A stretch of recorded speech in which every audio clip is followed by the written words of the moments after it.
Thank you very much.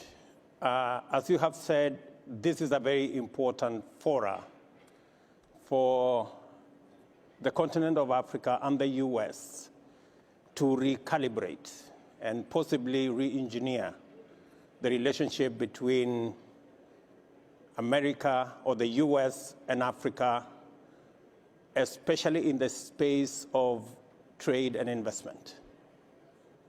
There are glaring opportunities that Africa and the US can take advantage of.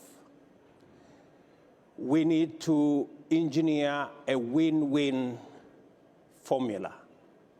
Win-win, taking advantage of the competitive advantage of the US in capital, know-how, machinery, and taking advantage of Africa's population,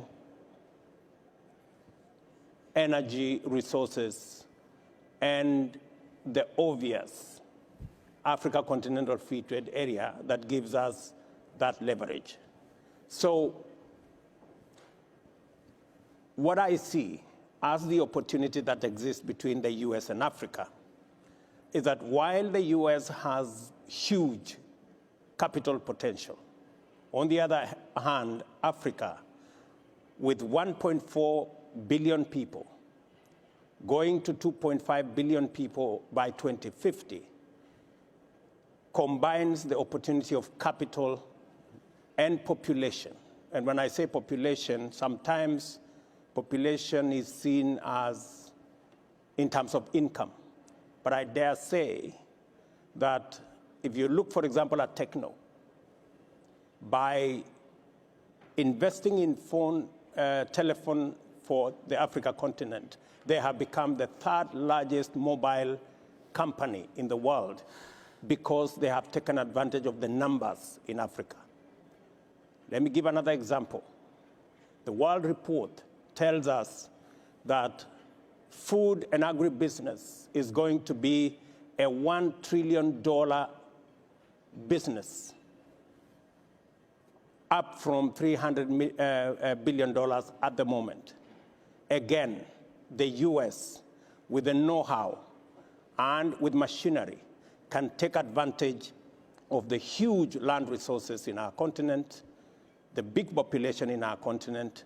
Instead of exporting commodities, the US should find an opportunity in investing the capital they have, the machinery they have, the know-how they have, so that they can produce for the African continent in Africa. Not to export commodities into Africa, but to export capital, to export know-how, to export machinery. I dare say, as a farmer myself, John Deere is a good tractor in Africa. And that is what America should be exporting. And together, combine the resources we have in the continent and the opportunities that the collaboration can present. Let me conclude by saying that the Africa Continental Free Trade Area is necessary because today, intra-Africa trade is at 17%.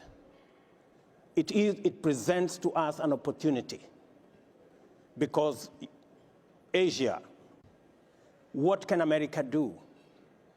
The reason why intra-Africa trade is low is because of physical infrastructure and logistics. That physical infrastructure, road, rail, can be financed by capital from the US. And the market that comes as we increase the intra-Africa trade can benefit both US and African farms. And finally, the demographic dividend that the median age in Africa is 20 gives us the opportunity to leverage on the labor that Africa presents to the US investor. So Africa comes with population, comes with enormous energy resources, comes with huge labor, and US can come with capital, know-how, and machinery, and we can have a win-win outcome. Thank you.